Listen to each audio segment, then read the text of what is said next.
Bonjour, bonjour, bonjour, bonjour, bonjour, bonjour, bonjour. Comment vous allez? Moi, je vais très bien par la grâce de Dieu. Bonjour, bonjour, bonjour. Bonsoir, ça dépend heure à laquelle vous allez suivre la danoise. Bambo de Ebele Bisika Biso Bizubino. Vraiment, bon déjeuner, hein. Ils en attendent to kene musala. Zambe a Pambola Bino Bisika Bozali. Voilà, yenge, de connexion Bounoudia Congo. Na église ya PV ya Longo. Respect makasi na ba chef coutumier na biso. Ndenge kato sepelaka na bango. Et puis to keimbango. Boboto bondeko. Na bandeko na biso église ya catholique. Et puis to pesi ba shalom, baré shalom na ba homme de Dieu. Ba chantre de l'éternel. Bango nyoso to pesi bango ba shalom. Basalaka mingi pona ba vie na biso. Ba prière. Makambo ebele. Tango nyoso il faut pe to pesaka bango lo sako. Losako, et puis salam alaikum, na bandeko na biso ya ba musulman. Bandeko na ngai bino moko boyebi ezalaka nango kaka 15 minutes to solo la kanabino soki situation moko ezali toyaka na lombango na tongo pona kopesa bino nouvelle oyo. Alors na kosenga na bino bo partage yango vraiment ekende makasi pona kolomusa ba conscience ya batata ya ba mama ya bana na biso ezalaka na ba sujet nyonso. Alors ndeko mwasi soki ozana lisolo moko lingi mokili eyeba yango pona elamusa conscience baninga soki ezalaki faute epa na yo baninga bazala prudent. Alors obengi la danoise na 0044 74 59 62 52 17 okozwanga. Et puis bino moko pe boyebi oyo ba talinga lelo komo nanga la danoise oyo chaîne na biso ezali sous les baobas. Bo s'abonner ebele bandeko nanga bo s'abonner soki nan ko s'abonner te s'abonner ko bosa na ko fina cloche de notification te soki aussi au s'abonner vérifier cloche na yo oyo notification pona ozwaka toujours ba live na ngai ozwaka pe toujours ba publication oyo ya ba bon déjeuner. Et puis na lombango lisusu tozana live together ezawana ezali site de rencontre na sala yango pona ba diaspora congolais angolais Congo Brazzaville.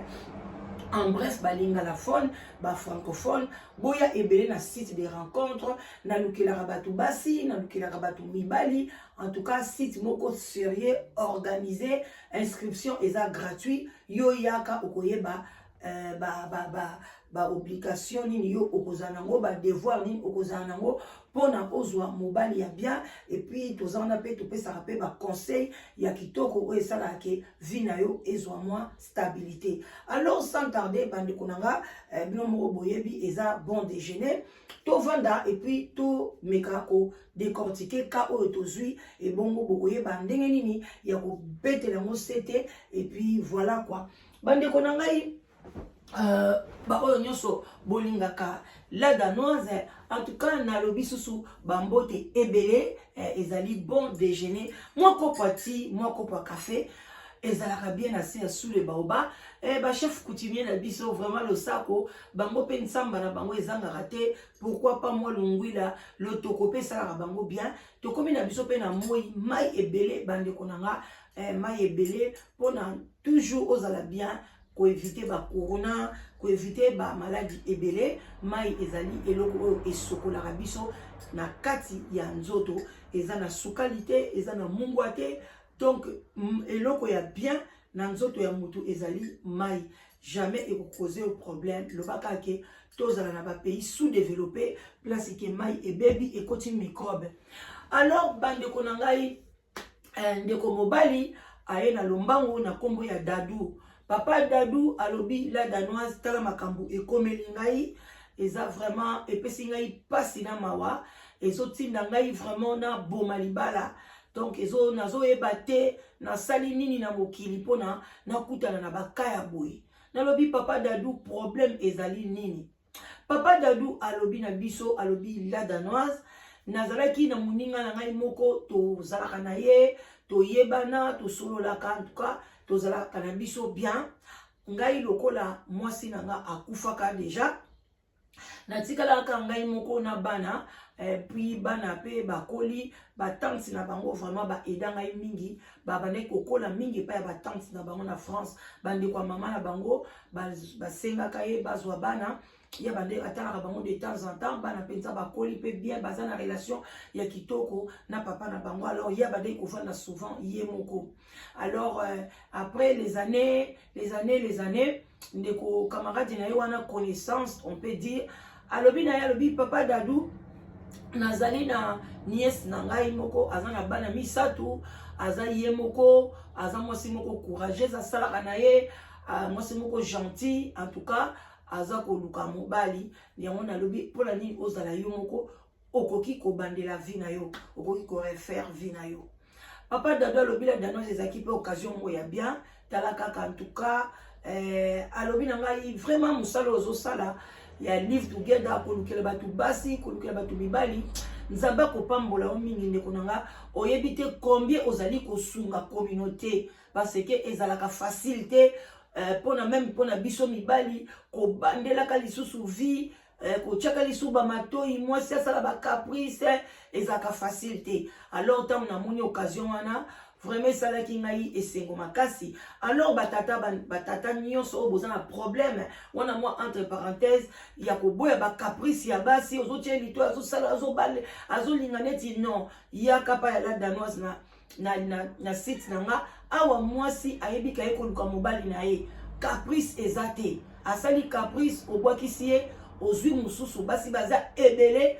alors nazosenga na bapapa surtout oyo baleki 50 ans venez boya ebele boya ba visa pe komi pasi boke na Congo kuna ozwi mwasi omemi liso mokumba ya munene ozwe bandenga kokotisa ye na poto te alors venez nazana basi ebele il y a plus de 50 ans il y a plus de 40 ans alors venez to solo la makambo yo vraiment na boke binyonso to alors bandeko na ngai to continuer lisolo na biso papa Dadou alobi ke tango asote na occasion wana basoloni na mwasi vraiment basololaki kitoko makasi asepeleki pe na bana na ye puis bana wana pe basepeli na papa Dadou mama wana siko azaki na ndaku na ye bandako babenga HLM eza na lisolo na obetela bino eza précisément na France na ba banlieue parisien alors ndeko Dadou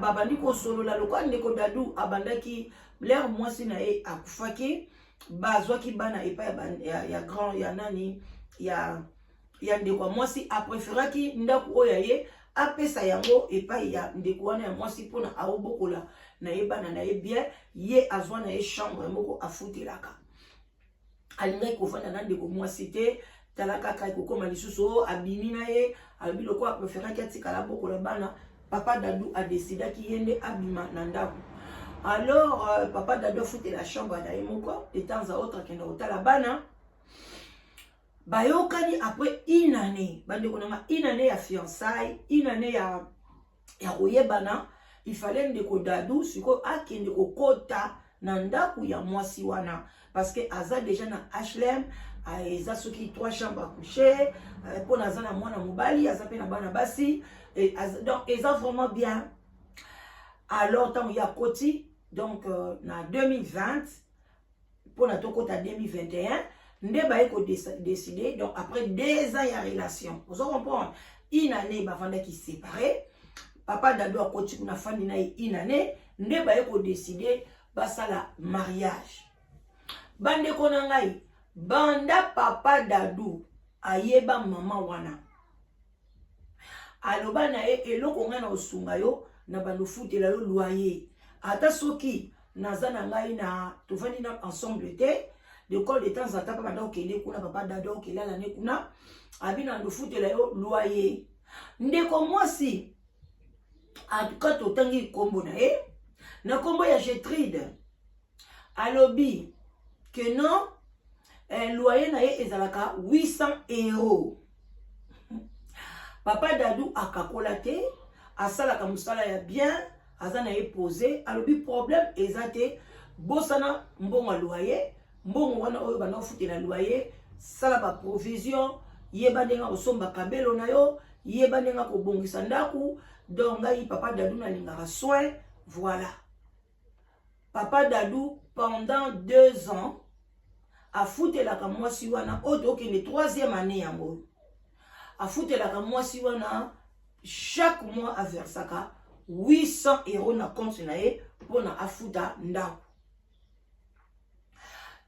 Papa Dadou akangisi mbongo libala akei ko bala ndeko mwasi epa ya cousin na ye o alakisaki ye na ba famille bayaki abalaki ye babalanaki coutumier.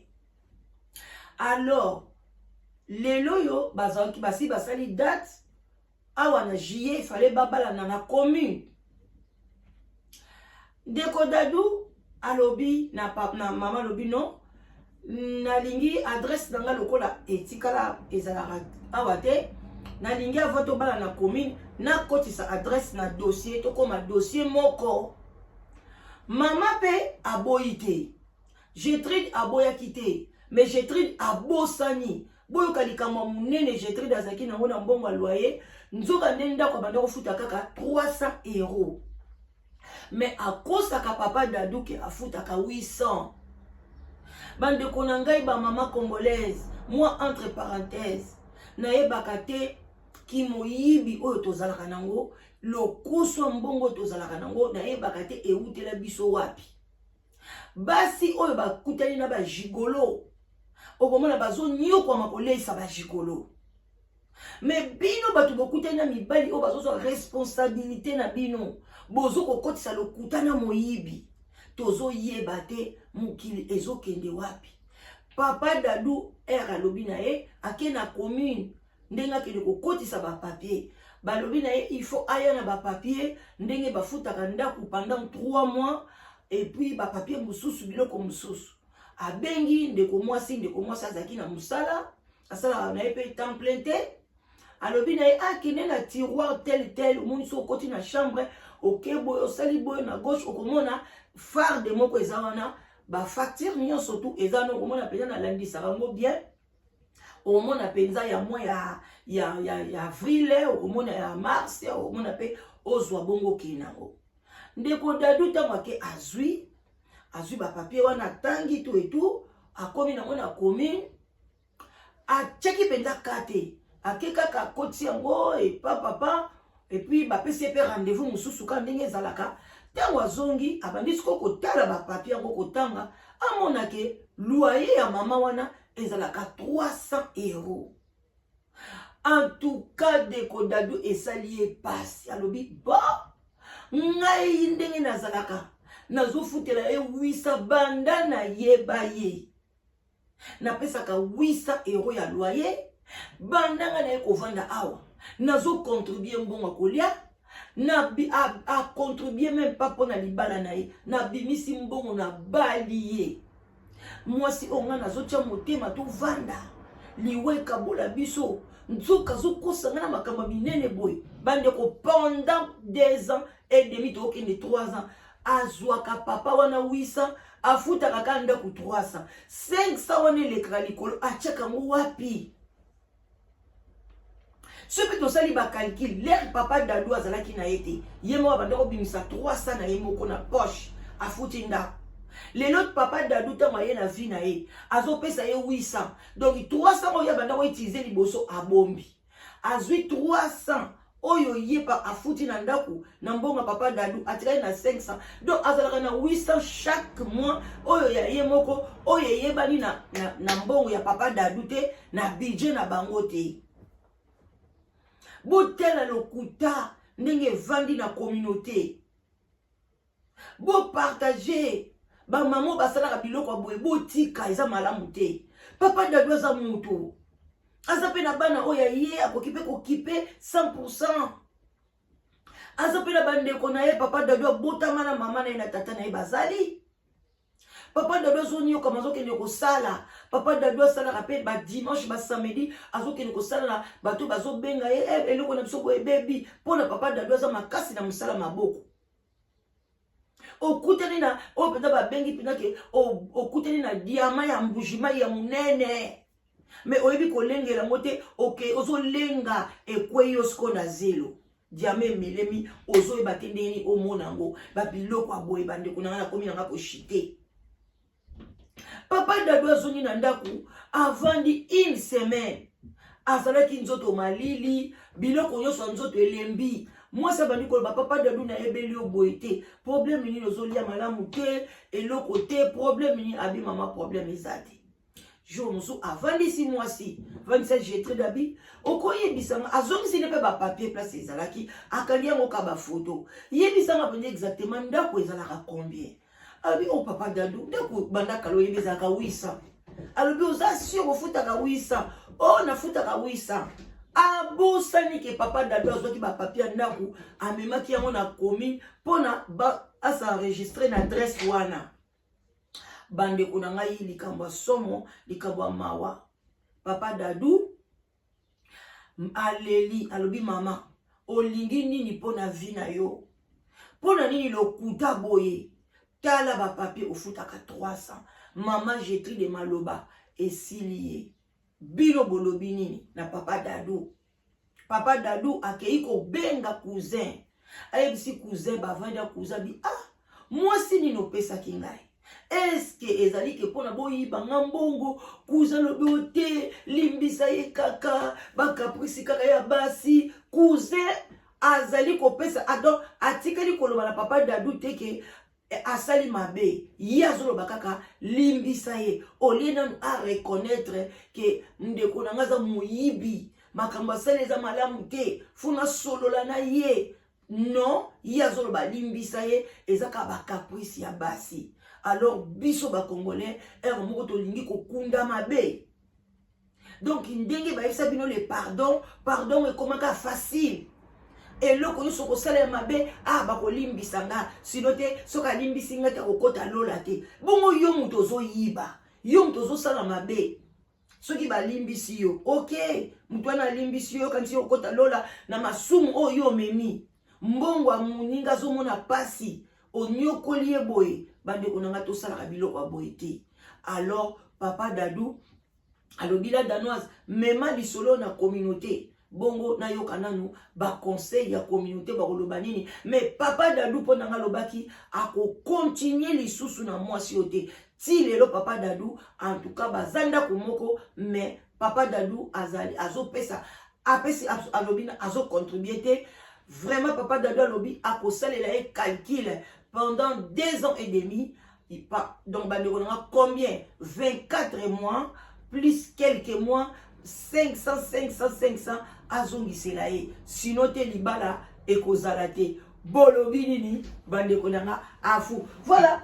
Botika malamu bande konanga. Vraiment, c'est gentil. Denge bolandaka la danoise, na confiance, bo pesangai, na ba o nyoso bandaka live together, boyaka ko komisa. Bon ben la danoise, semaine prochaine nous allons congé à 1 semaine alors tu travailler en tout cas ceux qui n'ont koyoka na benga yote ko se décourager cela veut dire que nous nazui mobilité ou bien nous nazui moi c'était à bon entendeur sali bonne journée à vous. Je vous love hein? Vraiment beau à la bien oyo ba okende musala malamu oyo bazana ndaku bonne journée gros bisous bye.